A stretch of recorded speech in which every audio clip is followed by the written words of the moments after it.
It's True Crime Friday, week 2, episode 2. So much to talk about. Let's get into it. Tonight we're going to continue to talk about the case of Sebastian Wayne Drake Rogers, the 15-year-old autistic teen boy from Hendersonville, Tennessee. He was 15 when he went missing. He has since turned 16 because it's been an entire year since he went missing. Last week I began to just tell you some thoughts about the case, and we're just going to continue on with that. So let's start.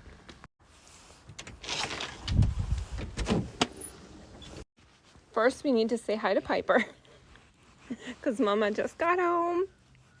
Do you want to talk about Sebastian, Piper? Sebastian Rogers? Now remember, this is just my own thoughts, my own theories, my own speculation. Everyone needs to come up with their own informed decisions on what you believe happened. And this is just for entertainment purposes only. I just need to say that. Now we can start. Okay, now that that's all out of the way, the first thing I want to say is I want to go right back to the beginning. The absence of evidence, to me, makes a case even more suspicious because people don't just vanish without a trace. And in the case of Sebastian, that's what it appears. So I just believe that when you have no evidence, so the doors and windows are all locked from the inside, there's no scent, no cameras picked him up, no clothing found, nothing, just nothing. To me, it just makes it more suspicious, right? So that is my first thought.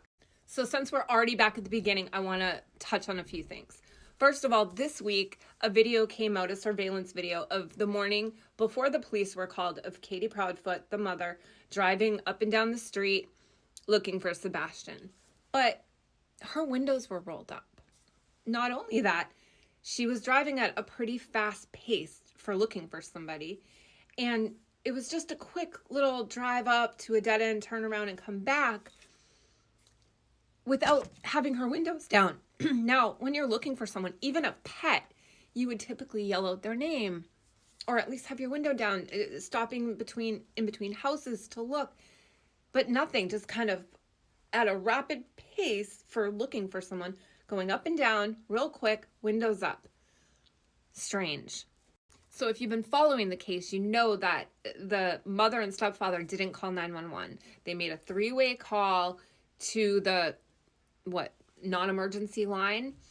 Now, it's been rumored that they have friends at the police department. Maybe they were in the military together, something like that. But nevertheless, they have admitted themselves, that's a fact, that they did not use 911. So this is my thought. You have this police department that knows the family.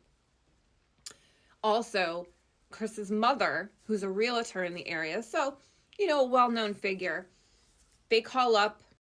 I wish I could hear the, call, but that's another reason maybe they didn't call 911 because maybe they figured it wasn't recorded. I'm getting off track.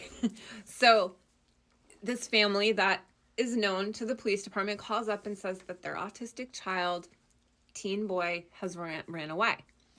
And if that was what was portrayed to the police department, what if the police department just believed that? Which I think might have been the case. My own opinion. So they went into this case looking for a runaway. And if it was foul play, so many things could have been missed. Because if they were looking for all the things, like a runaway, kidnapped, all these things, then different forensic testing could have been done. But if they're just all looking for a runaway, then definite evidence was missed. And it's way too late now.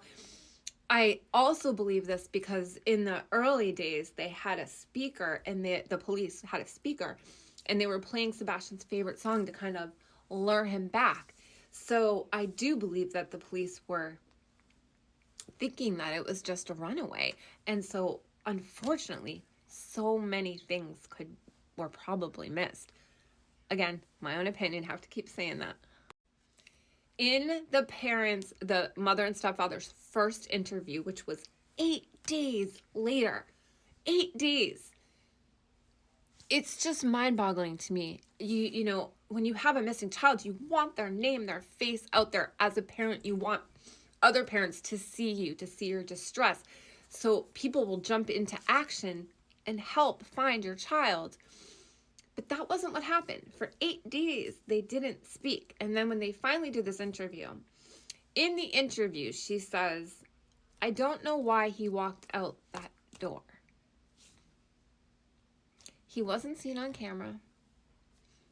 How do you know he walked out the door? Now, I know it's probably a process of elimination because of the way their doors locked and such. But how do you know? You don't know what happened. Nobody knows what happened. So how do you know he walked out the front door? You just don't. And so to be so confident and that's what happened, I don't know. To me, it kind of seems like maybe you're trying to form a narrative of runaway yet again. But he didn't take his shoes, his Switch, his Nintendo Switch, his phone. It's just tough for me to wrap my head around this. And when they do speak, in my opinion, it just sounds so scripted. It just doesn't appear authentic. Because I know, and I never want to know, but I can only imagine as a parent, that despair. You're just not getting it in these interviews, that despair at all. So that's just a couple of my thoughts on like the initial morning. And it just seems like there may have been a story going on. Again, it's just what it appears to be. It's just my thoughts, and it's just speculating, because that's all we can do is speculate, right? The other thing that I want to touch on, and then I'm going to give a few of my theories. I'm just going to throw them out there. So if you've been following this case, you know about the flashlight video. And there were flashlights picked up at 3 o'clock in the morning, and the police say it's a trash truck, but many believe that it was not a trash truck, including myself. I believe that the police didn't want that information out there, so they quickly came up with the trash truck narrative. I don't even see how it could have been a trash truck.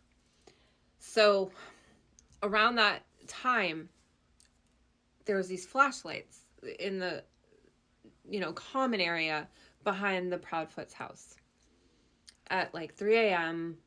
on the night Sebastian went missing, plus a unidentified car going down the street with its lights off at one point.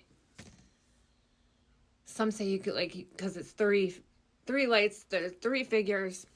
Anyway, my point to this is, when they talk about Sebastian being missing, the only thing that was taken was this little flashlight, this little fidget flashlight that the dad says didn't even work. But that's just like side note.